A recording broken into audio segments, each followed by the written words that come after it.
very good morning, Excellencies, ladies and gentlemen. Welcome back to our interview this week.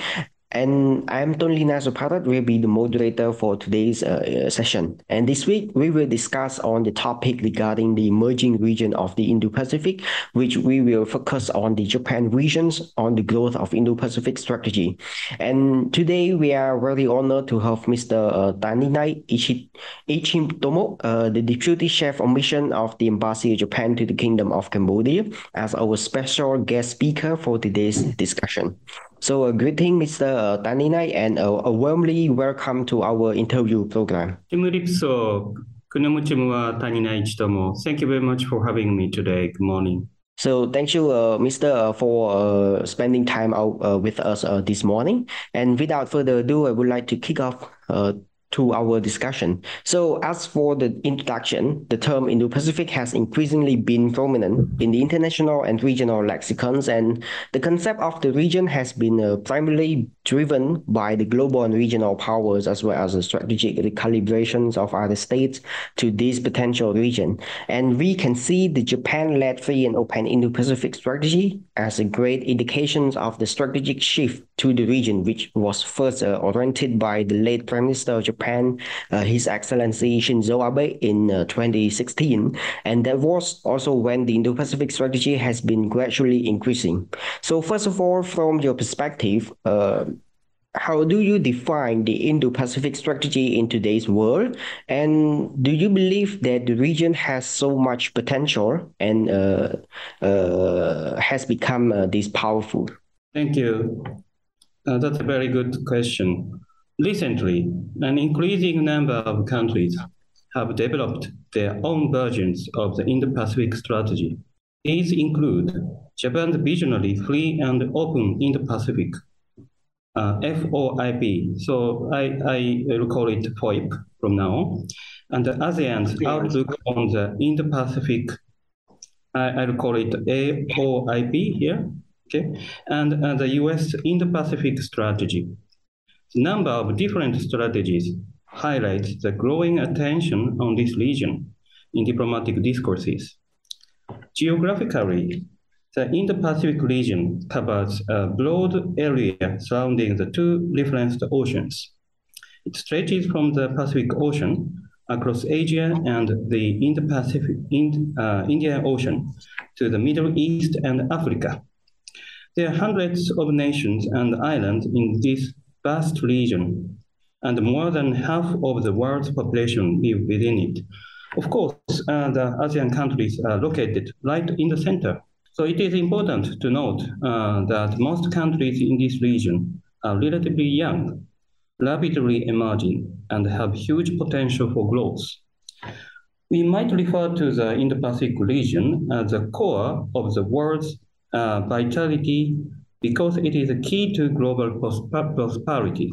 On the other hand, as geopolitical tensions have grown between emerging and powerful countries, the Indo-Pacific region has become an arena for power competition. And as a result, there have been drastic shifts in the regional balance of power. The region also faces a variety of threats, such as piracy, terrorism, the proliferation of weapons of mass destruction, natural disasters, environmental degradation, and illegal fishing.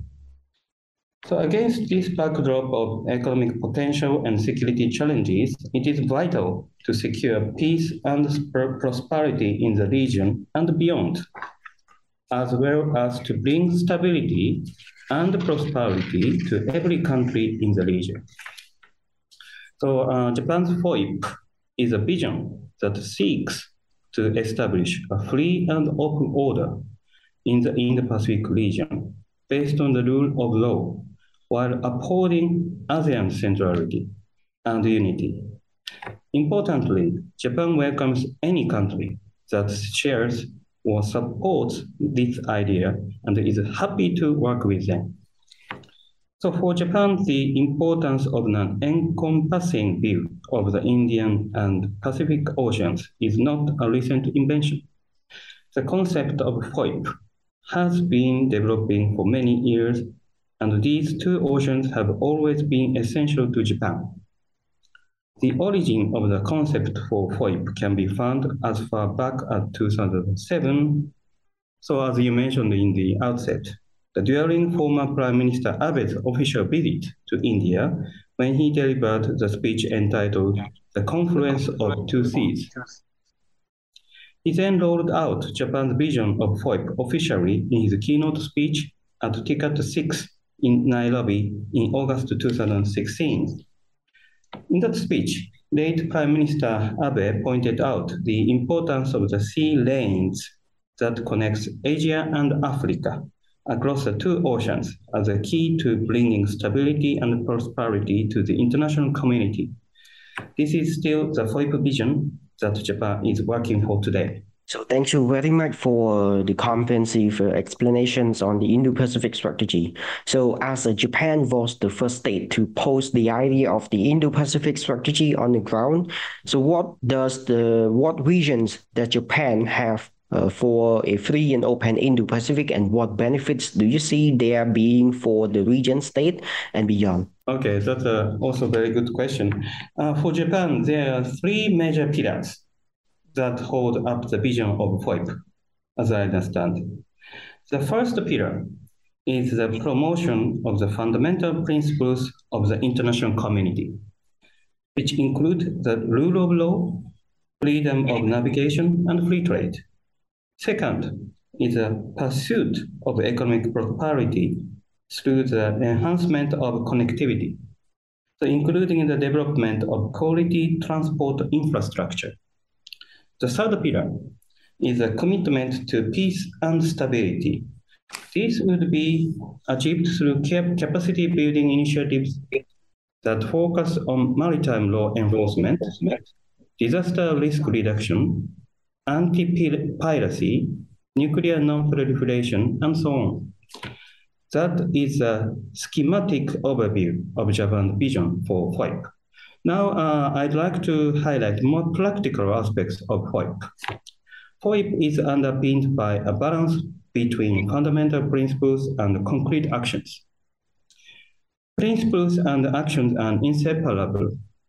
We believe it is crucial to put both in place together.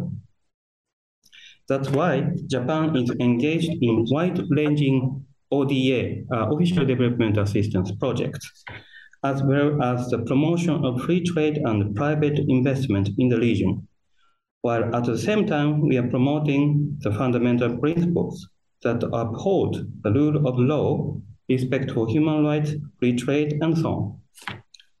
So I take the example of Cambodia, if I may. Several transportation infrastructure projects are being implemented to enhance connectivity. For example, the construction of the Nyak Leon Bridge, Tsubasa Bridge, I hope I am pronouncing correctly, which is a part of the Japan-Cambodia cooperation strategy to develop the Southern Economic Corridor linking Vietnam, Cambodia, Thailand, and the countries beyond. It's already complete. So Japan is also supporting the development of the Sihanouk-ville autonomous port so that it can fulfill its role as a key logistical hub for Cambodia and the wider Mekong region.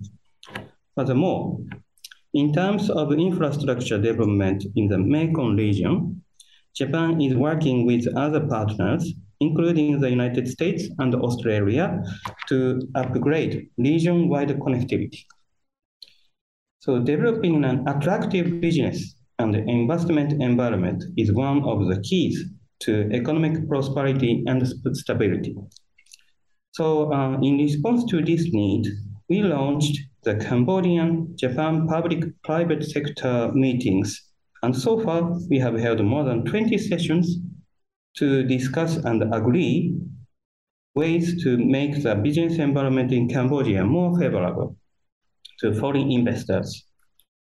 At the meeting, representatives from the government and the private sector discuss challenging issues ranging from tax and custom systems to human resource development. We are confident that these joint efforts are contributing to the delivery of tangible outcomes. Japan also attaches great importance to the promotion of free trade, which is one of the key elements of the first pillar of FOIP. So Japan is one of the major promoters of the RCEP, CPTPP, and AGSF Economic Partnership Agreement. So Cambodia and Japan are the parties to both RCEP and AGSF. So in fact, I myself participated in the negotiation of the CPTPP as a co-chair for the CPTPP Legal Working Group back in 2017 and other EPAs. So we hope that the RCEP will contribute to the promotion of free and fair trade and a better investment environment across the entire region. So to this end, it is vital to preserve a free and open maritime order. Back to you. So thank you, Mr. TANINAI. For the next question, why are the great powers and the emerging powers recalibrating and focusing their foreign policy toward this region? Okay. We are not in a position to comment on the policy shifts of other countries. However, as I mentioned earlier, the Indian and the Pacific Oceans have always been important to Japan. The importance of a transverse view of the two oceans is not a recent invention. For Japan, the concept of FOIP has been developing for many years. So this is particularly relevant to ASEAN, which is located at the center of the Indo-Pacific region. So, and it's therefore the key to the realization of FOIP. In 2023, so we will be marking the 50th anniversary of ASEAN-Japan Friendship and Cooperation. So by the way, Cambodia and Japan will be marking 70th anniversary of friendship next year. So Japan will continue to promote and support solid cooperation strategies that contribute to the realization of FOIP and the ASEAN outlook on the Indo-Pacific, and which share our fundamental principles in order to elevate ASEAN-Japan relations to an even higher level. Thank you. Back to you. Thank you. Some are suggesting that the Indo-Pacific region has now been seen as a strategic area for the great powers, and it has therefore become their battleground in the competition for strategy, economy, trade, security, and other fields. So again, this backdrop interest in the Indo-Pacific region by both superpowers and emerging powers has led to the generation of the number of strategies, such as the Free and Open Indo-Pacific, Indo-Pacific Economic Framework, IPEF, the Quadrilateral Security Dialogue, the Quad, and the Trilateral Alliance between the Australia, the UK, and the US, and so on. So in this context of the current competitive era between the US and China, what do those strategies mean for the Indo-Pacific region, and how will all of this impact on the smaller states like Cambodia? Okay, thank you for the question. So instead of discussing the impact of different strategies on the region, I'd like to highlight the universal importance of international law, in particular, the law of the sea, for free and open in the Pacific, as these strategies all relate to the embracing of the rule of law. The UN Convention on the Law of the Sea, it is called UNCLOS in short term, was adopted in 1982. So UNCLOS is a comprehensive set of rules relating to the sea, and it is often referred to as the Constitution of the Oceans. While some states, including Cambodia, have yet to ratify it, UNCLOS contains many rules that legally bind under customary international law, even those not party to the convention. However, interpretation of the rules is often subject to dispute between individual states. This doesn't mean, however, that states are free to interpret the rules as they see fit. Every state always has to explain its interpretation in a legitimate manner and must embrace the associated legal and diplomatic processes. The international community must firmly reject any behaviors that unilaterally try to change the status quo by the use of force or disregard others' opinions. So this core principle is essential to the success of these strategies. So I'm just explaining about this as an example. So back to you. So thank you. Despite all of the strategy, so what do you think a role that Japan can play in equipping the region for better stability and prosperity? Okay, thank you for the question. For the stability and prosperity across the region, Japan considered that promoting the rule of law, improving quality of life, and ensuring maritime stability should be pursued alongside the promotion of economic prosperity through enhancing connectivity and free trade. Japanese Prime Minister Kishida delivered a speech at the United Nations General Assembly in September this year, in which he stressed the importance of promoting the rule of law within the international community. Japan has been working alongside key stakeholders to promote the rule of law in Cambodia. In particular, JICA's Legal and Judicial Development Project has been in place for more than 20 years and has contributed to the drafting of several important basic laws, including the Civil Code of the Kingdom of Cambodia. Also, improving quality of life for all of the region's people is essential if better prosperity is to be achieved.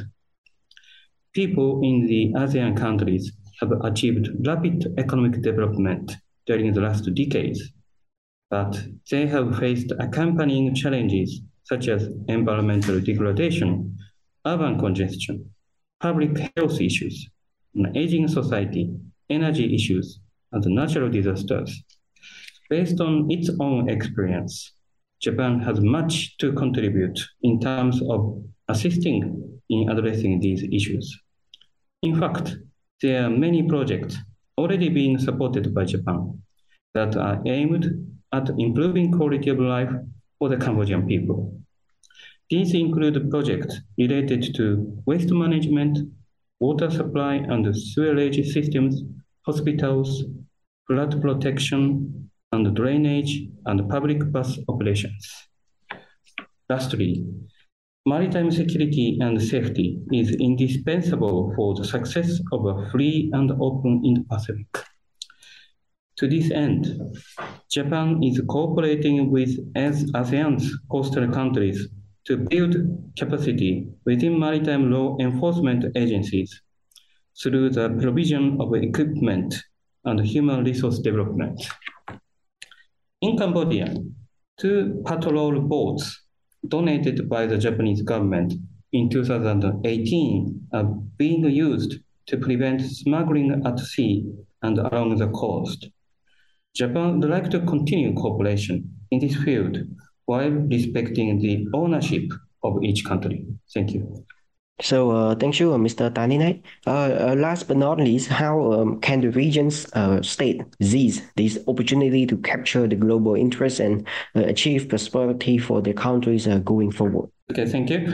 Cambodia expressed its support for Japan's FOIP ahead of many other countries when former Prime Minister Abe proposed the initiative to Prime Minister Hun Sen in August 2017. Shortly after that, the United States developed its own FOIP strategy. So after the United States advanced its own FOIP strategy in 2017, there was some caution on the part of ASEAN, mainly driven by the growing competition between the United States and China. Discussions about FOIP among ASEAN member states took place. And finally, in June 2019, ASEAN announced its ASEAN Outlook of the Indo-Pacific. So AOIP of ASEAN sets forth ASEAN's centrality and unity, the rule of law, openness, freedom, transparency, and inclusiveness as its guiding principles for action in the Indo-Pacific region. And it shares many commonalities with Japan's FOIP. Japanese and ASEAN leaders, including Prime Minister Hun Sen, confirmed at the ASEAN-Japan Summit in November 2020, AOIP and FOIP share relevant and fundamental principles for the promotion of peace and cooperation. So Japan will continue to work closely with ASEAN and Cambodia to ensure wide-ranging and robust cooperation in order to achieve the common objectives set out in FOIP and AOIP. Thank you very much. So thank you so much, Mr. TANINAI. Ladies and gentlemen, our interview today has now come to an end. And once again, I would like to pay my sincere appreciation to Mr. TANINAI Ichitomo for your valuable time and your kind contribution joining us today to provide very profound discussion and a comprehensive views on the topic regarding the Japan's visions on the goals of the Indo-Pacific strategy. And also my apology for an inconvenience for you as well. So thank you so much for joining us, and I look forward to talking with you again on the future episode of our program. Likewise. Thank you very much for having me, and I enjoyed this interview very much. And Chumuli Plio. So thank you, Mr. And please stay safe and have a nice day. Thank you, you too. Bye-bye.